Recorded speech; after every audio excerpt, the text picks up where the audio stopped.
Et si tout ce que nous pensons savoir sur l'âge de l'univers n'était qu'une énorme erreur? À l'heure actuelle, la science moderne pourrait bien être confrontée à sa plus grande crise depuis plus d'un siècle. Depuis des décennies, les astrophysiciens étudient le cosmos à l'aide du modèle standard de la cosmologie. Il s'agit essentiellement du schéma mathématique de référence de l'univers. L'une de ses principales fonctions est de calculer avec précision la vitesse à laquelle l'univers est en expansion. Mais lorsque l'astrophysicien Adam Ries, lauréat du prix Nobel, a orienté le télescope spatial James Webb vers les profondeurs de l'espace, un événement inattendu s'est produit. Dans les régions les plus lointaines de l'univers, Webb a découvert une anomalie susceptible de bouleverser la cosmologie moderne. Elle a révélé que l'univers est en expansion à un rythme nettement plus rapide que ne le prévoit le modèle standard. Si cela s'avère vrai, alors l'une de nos idées les plus fondamentales sur le cosmos pourrait être gravement erronée. Pour la première fois depuis des décennies, les équations fondamentales de la cosmologie moderne ne correspondent plus à la réalité. Adam Ries et ses collègues affirment désormais ouvertement que le modèle standard ne reflète peut-être pas toute la réalité. Quelque part dans les profondeurs de l'espace, un mécanisme inconnu semble influencer l'expansion de l'univers, mais il reste totalement hors de notre compréhension. Et si cela se confirme, les scientifiques pourraient devoir repenser presque tout ce que nous savons sur le cosmos. Son âge, son histoire et même son destin ultime. Mais cette crise cosmique n'est que la partie émergée de l'iceberg. Les dernières observations de Webb suggèrent que nous n'avons jamais vraiment compris comment fonctionne l'univers. Le télescope a découvert les ancêtres de trous noirs supermassifs qui se sont formés d'une manière qui défie complètement les modèles actuels d'évolution cosmique. Il a capturé de violents torrents d'énergie qui détruisaient littéralement des galaxies à leur tout début.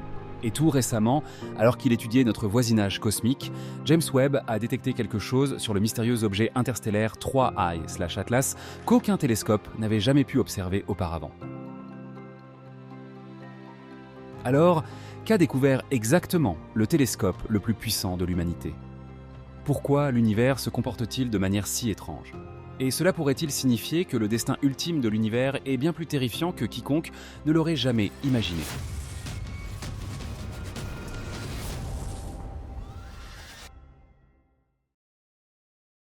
À la fin des années 1920, l'astronome américain Edwin Hubble, alors qu'il travaillait à l'observatoire du mont Wilson, remarqua que des galaxies lointaines s'éloignaient rapidement les unes des autres sans raison apparente.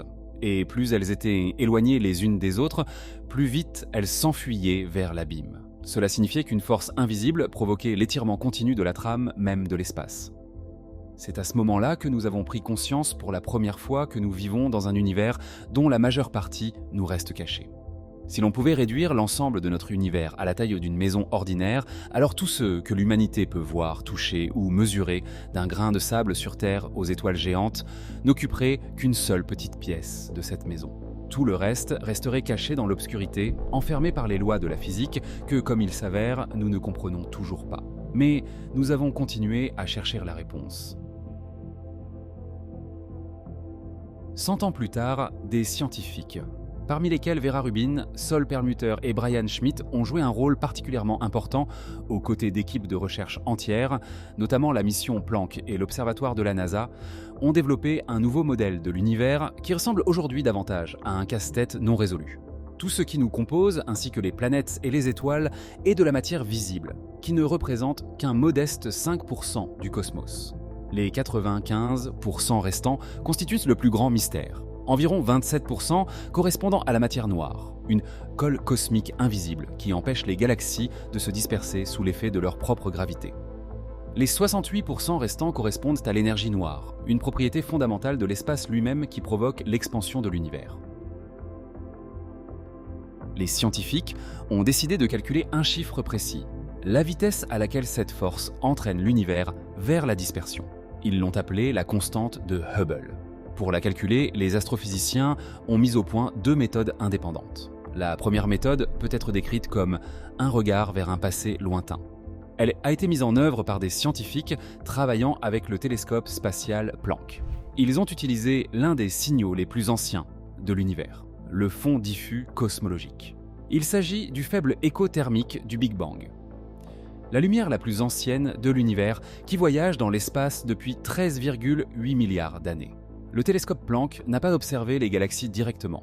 Il a plutôt cartographier l'ensemble du ciel dans le spectre des micro-ondes, créant ainsi une carte incroyablement précise des plus infimes fluctuations de température de cette lumière ancestrale, une sorte d'empreinte digitale du jeune univers. Chacune de ces minuscules fluctuations est l'empreinte de futures galaxies, de concentration de matière et de fluctuations gravitationnelles dans l'univers primitif.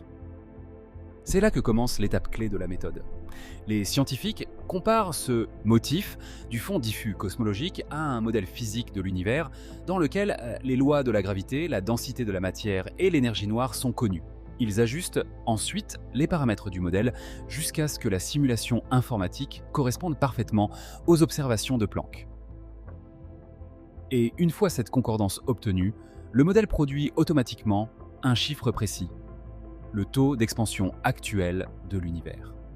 Le résultat était sans ambiguïté, 67 km par seconde par mégaparsec. Pour comprendre l'échelle, un mégaparsec équivaut à 3,26 millions d'années-lumière. Cela signifie que pour chaque mégaparsec supplémentaire de distance, les galaxies s'éloignent les unes des autres 67 km par seconde plus vite.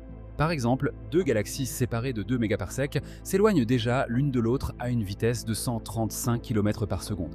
Et cette vitesse ne cesse d'augmenter à partir de là. La deuxième méthode de calcul du taux d'expansion consiste à observer directement le présent. Les astrophysiciens ont décidé de mesurer à quelle vitesse l'univers s'étend ici et maintenant, dans l'univers local, en utilisant ce qu'on appelle l'échelle de distance cosmique. Et non, pas ce genre d'échelle. Il s'agit plutôt d'une chaîne de mesures physiques où chaque échelon repose sur le précédent. L'astronome Adam Ries, responsable du projet SH0ES, a joué un rôle clé dans cette approche. Il a considérablement amélioré la méthode de l'échelle de distance cosmique et en a fait l'un des outils les plus précis de la cosmologie moderne. Les scientifiques identifient dans les galaxies proches des étoiles pulsantes particulières appelées variables céphéides. Ces étoiles sont uniques. Il existe une relation directe entre la période de leur pulsation et leur luminosité réelle. Cela permet de les utiliser comme bougies standards. Le principe est assez simple, si l'on connaît la luminosité réelle d'une étoile et qu'on la compare à la faible luminosité qu'elle semble présenter vue depuis la Terre, on peut calculer la distance exacte qui nous sépare de sa galaxie. À partir de là, cette échelle se poursuit. Les variables céphéides permettent aux scientifiques d'étalonner les supernovae qui constituent à leur tour des repères cosmiques encore plus lumineux, visibles sur d'énormes distances. C'est ainsi que l'on mesure l'expansion de l'ensemble de l'univers observable. Pendant des années, ce travail a été mené par le télescope spatial Hubble. Et ces mesures directes de l'univers local ont donné un résultat surprenant de 73 à 74 km par seconde par mégaparsec, nettement supérieur à la valeur obtenue à partir du fond diffus cosmologique. La différence entre les deux résultats était d'environ 8 à 9%. À première vue, cela peut sembler être un écart mineur. Mais pour la cosmologie moderne, c'est un fossé énorme. Imaginez deux médecins pesant la même personne. L'un obtient un résultat de 70 kg, l'autre près de 76 kg. Tous deux utilisent des balances correctement étalonnées et des méthodes éprouvées. Dans cette situation, la question ne porte plus sur les chiffres.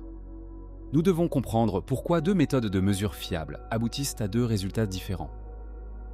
C'est exactement la situation dans laquelle se trouve aujourd'hui la cosmologie.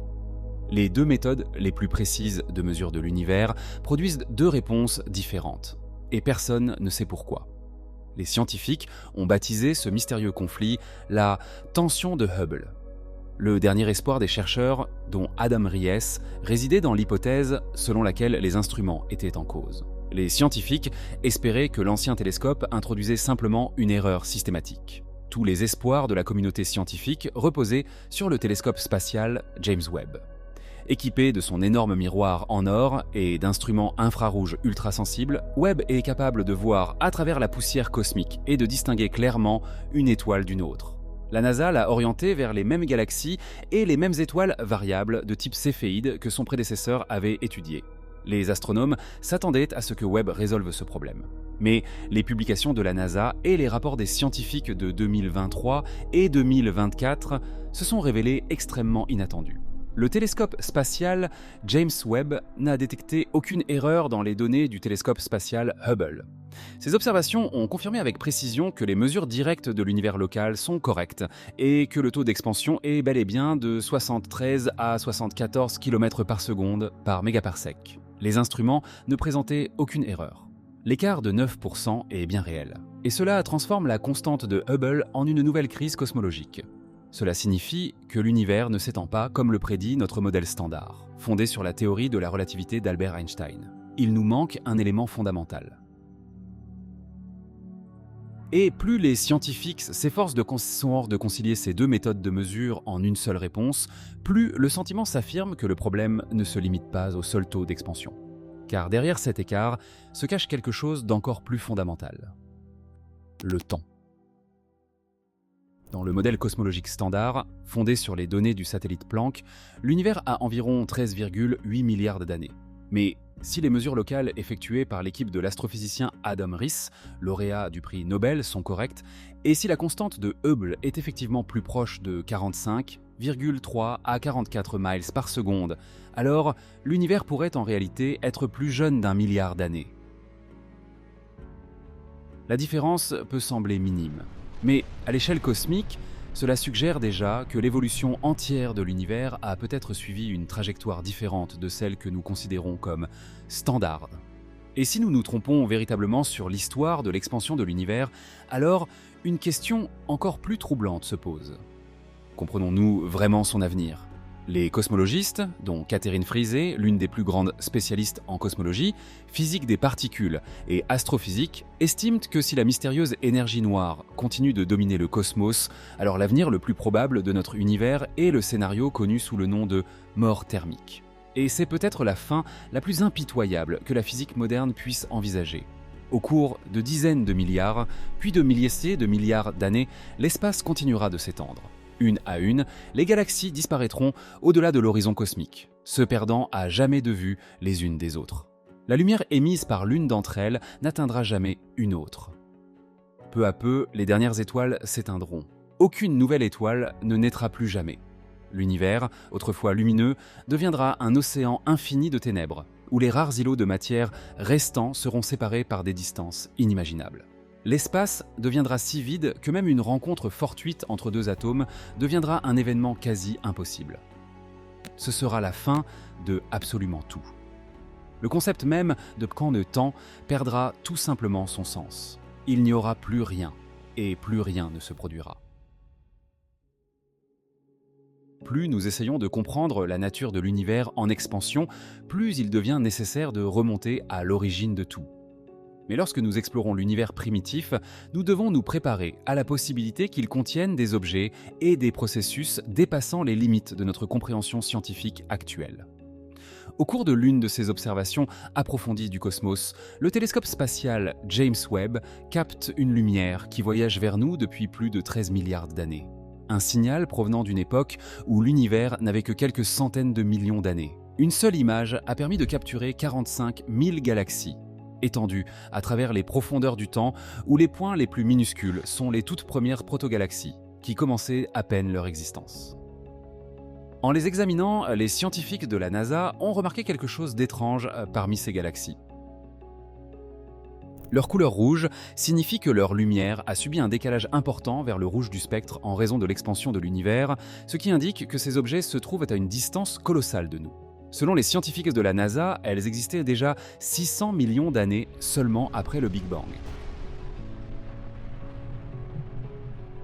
Mais ce qui a retenu l'attention de Seiji Fujimoto, maître de conférence au département d'astronomie David A. Dunlap et de ses collègues, c'était autre chose. Leur luminosité s'est avérée étonnamment élevée, bien trop forte pour des objets qui n'auraient dû exister que quelques centaines de millions d'années après le Big Bang. La première hypothèse peut sembler évidente. Il s'agit de jeunes galaxies, les toutes premières à s'être formées dans l'univers, à la structure légèrement chaotique et extrêmement active en matière de formation d'étoiles. Mais cette explication a rapidement été écartée. La formation d'une galaxie est un processus de longue haleine. Le gaz primordial doit se refroidir, s'effondrer sous l'effet de la gravité et passer par plusieurs cycles de formation stellaire. Cela prend énormément de temps. Pourtant, ces points rouges brillaient déjà de mille feux à une époque où bien trop peu de temps s'était écoulé depuis le Big Bang. Plus surprenantes encore étaient les estimations de leur masse. En moyenne, elles sont des centaines de millions de fois plus massives que notre Soleil. En d'autres termes, nous observons un objet très lumineux et très massif qui ressemble fortement à une galaxie, mais qui existait à une époque où des galaxies de ce type n'auraient tout simplement pas dû avoir eu le temps de se former. Merci de votre attention, n'hésitez pas à liker, à vous abonner à notre chaîne et à laisser un commentaire.